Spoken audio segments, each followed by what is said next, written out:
Yeah, things are slowly cooling down, especially as we head into the next couple of days. I just want to open up our window to show you this beautiful shot this morning on Wednesday. You guys are talking about that big travel forecast. Here's a look at our LAX camera. You can't see it here, but we are talking about low clouds and fog returning, and it is a little bit thicker this morning. I want to show you the reason why. It's all because of this, the winds, the sea breeze. You see it, how it's moving in from the ocean, moving inland here in Southern California, and it just continues to get a little bit stronger. No advisories to talk about, but the sea breeze is keeping the clouds and also pushing it inland a little bit more this morning. Here's a look at what I'm talking about so you kind of get a better idea. Yesterday and the day before that, we had a shallow marine influence. Some of the clouds did move inland, but this morning, look how extensive the clouds have pushed in. Not quite as thick as what we normally see, but it's definitely in a lot of our inland valleys this morning as well. So I'm going to take you over to the San Fernando Valley to show you that in Woodland Hills, we do see some clouds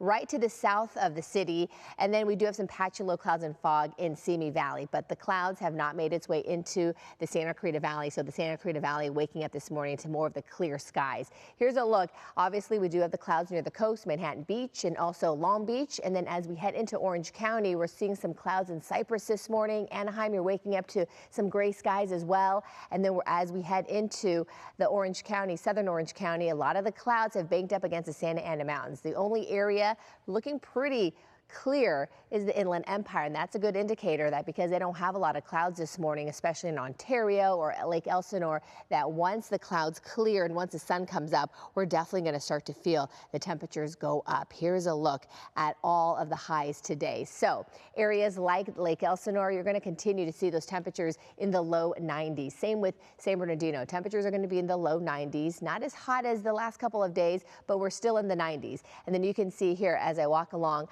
in Anaheim, 78, nice and comfy, and then temperatures are going to be in the upper 60s. So a little cooler today for Huntington Beach and also for San Clemente. You're going to be in the upper 60s. Long Beach, you're going to be in the mid 70s, and then we'll have those low 70s near areas like Santa Monica. And then once you head a little bit more inland, downtown LA hitting exactly where we should be this time of year at 80 degrees. We're still going to feel those toasty temperatures for the San Fernando Valley. Temperatures topping out in the mid 80s, and then we'll have those high 80s for the Santa Clarita Valley. All right, here is a look at what we are tracking, because if you are traveling, I know it's a big travel day, just double check with your airlines. Any one of our local airports this morning looking great. You can see that we're dealing with everything green. If we do have delays, about 15 minutes or less, but again, just double check with your airline. If you're flying out of Southern California headed to the Pacific Northwest, they're looking at some really comfortable conditions, low 70s for Seattle, a little hotter as you head toward the Rocky Mountains. Temperatures are going to be in the mid 90s for Denver, Colorado. We have those mid 80s for